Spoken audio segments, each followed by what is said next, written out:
2024 is starting a lot like 2023 ended, with new all-time highs. Let's talk about it now.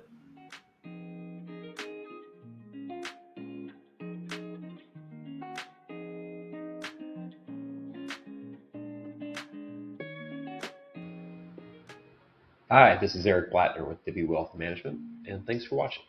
Before we start talking about all-time highs in the S&P 500, first, just want to remind folks of a couple things. First, this is just for educational purposes only. It's certainly not intended to be financial advice. And secondarily, if you enjoy following along with our thoughts, the best way to do that is head over to our website. It's divvywealth.com, D-I-V-V-I wealth.com, and sign up for our blog. We typically send out new comments, thoughts on planning, investing, a lot of things in between, about once a week. Or you can go over to YouTube and search at Divvy Wealth Management and subscribe to our channel there. We would appreciate the support. So with that being said, let's turn our attention to all-time highs. And you may have noticed that the stock market, the S&P 500, continues to make new all-time highs. And this has been in the news quite a bit over the last couple of weeks. And so we wanted to take a look. Naturally, I think a lot of folks hear all-time highs and start to think, maybe this is a sell signal. Maybe I need to do something differently in my portfolio. Are things expensive? You start asking a lot of those questions. And so we wanted to basically see what some of the data says. And I guess the punchline is, if we're asking ourselves, does this mean that we should sell? I think the answer, at least for me personally, is no, primarily for four main reasons. And we're going to talk about the first one in a little more detail. First, stocks are long-term investments. So we would try to keep that in perspective, regardless of what the current price level is. Secondarily, the price doesn't tell you a lot about value. Price and value are two different things, and there's a lot of different examples of things that carry high price tags that can still offer significant value for their owners, stocks included. The third reason is that the S&P 500 is just one market. It represents big U.S. companies. And if you slice it in a lot of different ways for diversified investors, you probably own many other different investments that are not at their all-time highs. So the fact that the S&P 500 continues to make these headlines probably only speaks to a certain part of your investment portfolio. And then the fourth reason is that if we do go ahead and make the sell decision every time we're at all-time highs, it just increases the frequency that we have to make decisions. And this is kind of a behavioral finance concept. More and more decision points is not necessarily healthy for your portfolio. So inevitably, if you sell something, you have to figure out exactly what to do with that money. And if you tend to go back, when is the right time to do it? So perhaps you can get that decision right occasionally, but I think the odds of consistently making those decisions correctly over time is really pretty darn low. So for those four reasons, at least for me, from my perspective, I wouldn't take S&P 500 all-time highs alone in a vacuum as a sell signal. Let's talk about the first reason in a little more detail.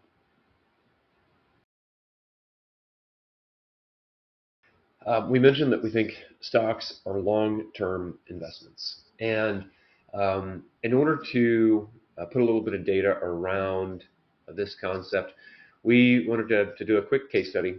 And so we went back to 1950, so nearly 75 years worth of data.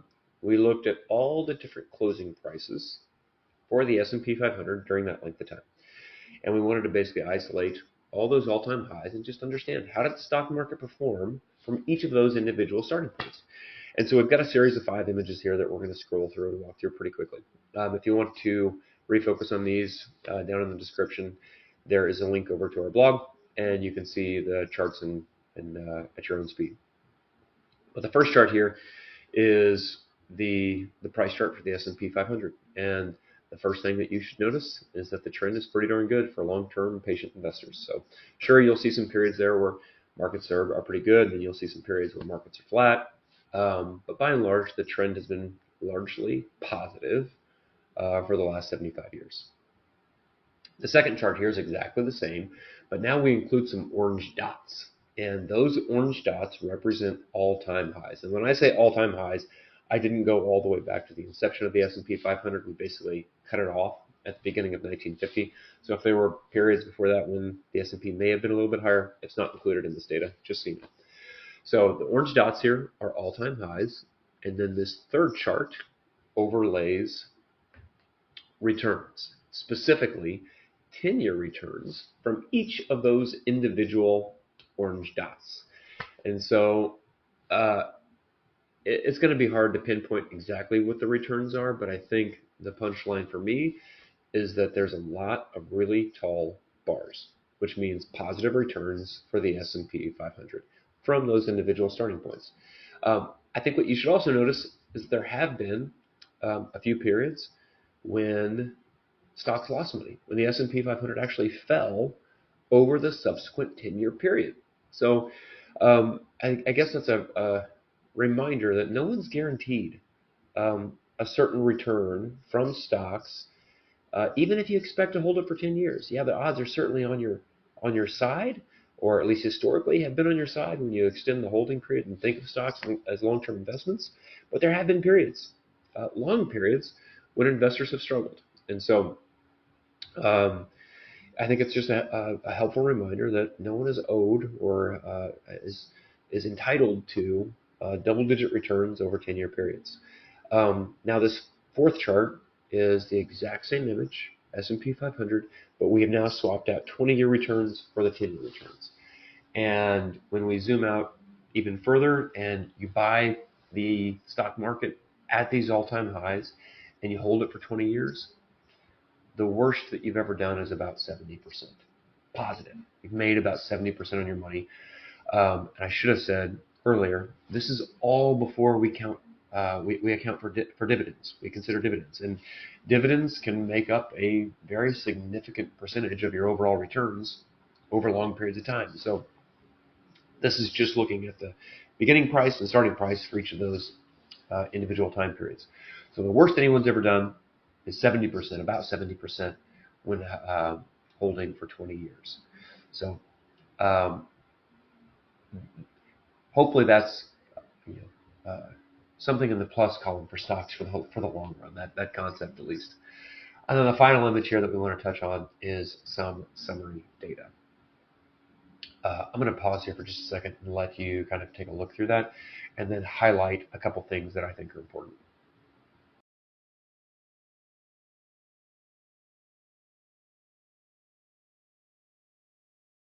So when we look at this summary data, the top half basically just includes all those different periods that we looked at where we assume we were buying at those all-time highs. And so how did stocks perform over the following 1 year, 10-year, and 20-year periods? We looked at the minimum, the maximum, the percent positive, the median, all this different stuff. And you can see how that shakes out right here. And then we looked at all the different periods. We used weekly data to look at all the individual periods since 1950 and see how it compares. And long story short, if you're buying for a 10-year period, the median and average returns have actually been a little bit better when the all-time high has been your starting point. I wouldn't have expected that, honestly, but it's pretty darn close. So it's basically a wash. It's about 0.2% annualized is going to be the difference between the two different groups, buying at all-time highs, buying at, or the median from all starting points. And then if you look at those final two columns at the very bottom, or I'm sorry, the final two rows at the very bottom, you'll see those darker shaded areas where you highlight the difference between the periods characterized by all-time high starting points and all starting points. So again, the average and the median have generally been pretty darn good either way when your holding periods have been long in nature. So if you want to take a closer look at that data, go ahead and head over to our website where you can take a closer look. So hopefully the natural question then, or the next question that people would ask themselves is, what's my time horizon? And I think for a lot of folks, it's going to be longer than you might expect. We're going to share a little bit of data here from the Social Security Administration. And essentially, we wanted to look at,